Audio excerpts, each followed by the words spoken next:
Hello, and welcome to the Music Focus course. The episode today is Do Your Goals Matter? So today is day 30. This is my 30th day of recording the focus course. And I've definitely moved forward on my goals. I hope that you are moving forward on your most important goals. So I have my wife and my child here for the episode today. And the three things we're going to talk about is number one, how do your goals affect you?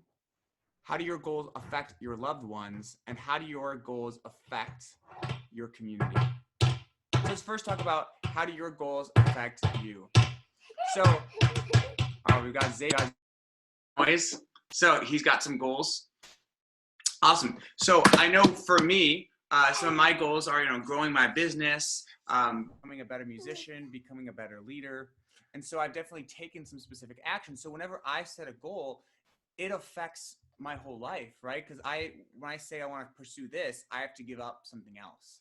I have to say no to other things that I might want to do. So my whole life is changed in order to help me make room for my goal to pursue what I think is important. So anytime you set a goal in music and in life, it's going to completely change your whole lifestyle. So if you want to lose weight, for example, it's going to change what you eat, how you exercise, how you spend your day. So next I want to kind of ask my wife about the second question is how do your goals affect your loved ones?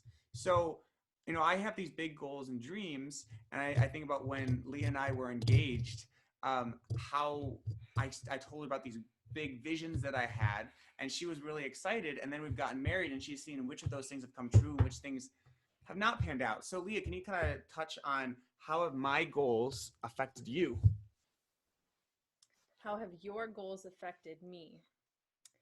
Well, a few words come to mind: time, attention, and energy. So, whether for yourself or for somebody else in your life who's making goals, time, attention, and energy are what it takes to achieve some kind of goal or to make some kind of vision come true through some more specific measurable goals. So certainly Josh has put in a lot of time to achieving his goals, as I've put in time to achieving my goals. And also attention, which is different from time necessarily, because your attention might be focused on that goal or on that vision, even when... Josh, can you come back here? Sure. Yeah, so sometimes his goal leads him away, literally and figuratively, from my side. And he thinks that, his goal is to entertain Xavier, but he also disappears, and he could actually entertain him right in this spot so that we could all be in the frame together. So time, certainly attention, because attention can be relevant to while you're actually physically working on that goal, because it's important to give yourself some allotted time to work on a goal. But also sometimes it's not time to work on that goal, but your attention might still be diverted there. And it's pretty obvious to people when somebody's mind is not with you. So certainly Josh, being an ultra at the very end of the spectrum visionary, his mind tends to be on that grandiose vision and not on right now. So it's not always the best time to focus your attention on a goal or a vision. Sometimes you have to divert it or keep it, disciplined on the present moment on something else, whether it's family time or vacation time or a different kind of project, something unrelated to that goal and vision. Just keep it where it's supposed to be. Wherever you are, be there. Whatever you're doing, do that well. Those are some of my favorite quotes.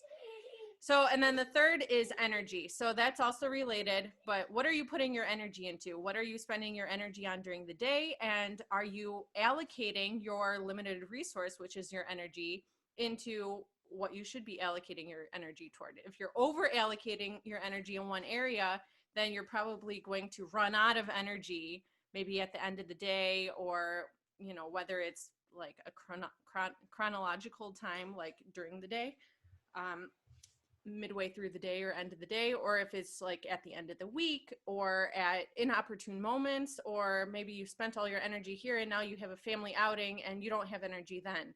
So, so time, attention, and energy certainly requires an investment of those three in order to achieve a goal or a vision and to appropriately allocate those.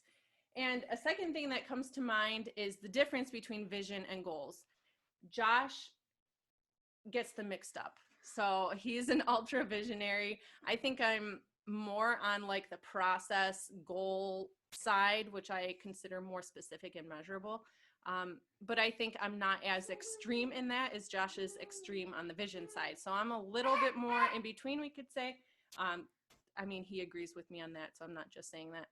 But I think he tends to get so excited about his vision, and then if I try to pull him back, then he gets almost defensive. He's gotten better about it as he's grown in his self-awareness, and he acknowledges that I've really helped. But sometimes when he's really excited, and however I communicate it, or perhaps his perception, depending on how excited he is and what kind of response he wants from me, sometimes he thinks I'm clipping his wings, so-called, because I'm trying to force him to turn his vision into a set of measurable goals that can actually come out in some kind of real outcome, measurable result. Does that answer your question? It does answer my question, which brings us to point 3. So point 2 is, yes, your goals affect your loved ones. The third thing is your goals affect your community. So for example, when Leah and I got married in 2015, that didn't just affect us, but it obviously affected our family, but it affected many, many people. I know a goal that Leah and I had is not just to be a couple, but to be a quote unquote power couple, or to make a difference in the world through our life together. So maybe Leah, can you kind of touch on that? Like, how has our life together affected other people or our community at St. Anastasia or YCP? Yeah.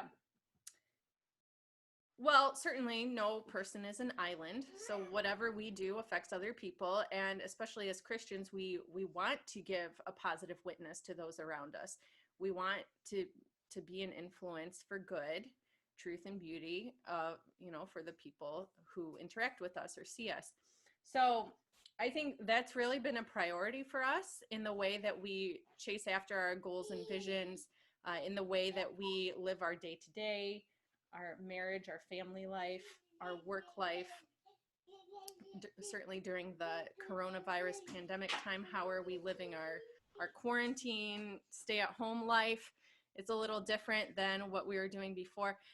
And, we want to be authentic too. So whatever people see of us, whatever people perceive of us might, yes, be accurate, because of course that is part of who we are. But then, there's the part that we wouldn't want recorded on video. There's the behind closed doors. Yeah, and right now you're kind of getting a taste of our life.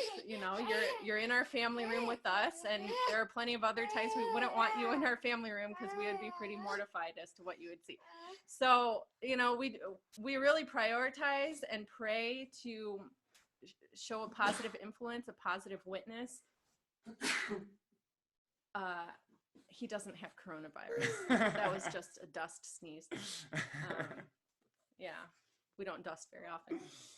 So, yeah, so how do we show a positive influence? How do we really actuate our, who we want to be, our focus, our personal focus of life, and the center of our life, which is Jesus Christ, and, living our vocation, and then doing what we can through the skills and talents that God has given us to carry out our vocation of work, whatever he's called us to do.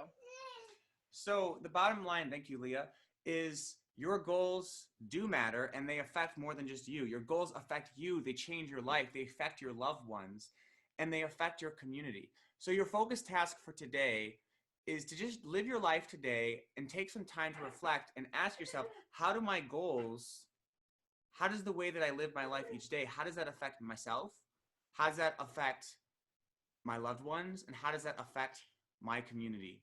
Thank you so much for tuning in to this episode of the Music Focus course. Again, this course is completely free. That said, if you want to support me, support Leah, support our mission to help you accomplish your most important goals and make success in music and life not only possible, but inevitable, then you can go to jropro.com/donate and you can contribute to our mission.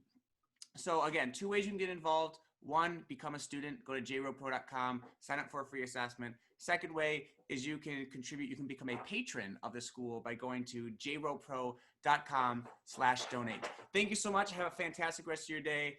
Bye-bye. See you next time.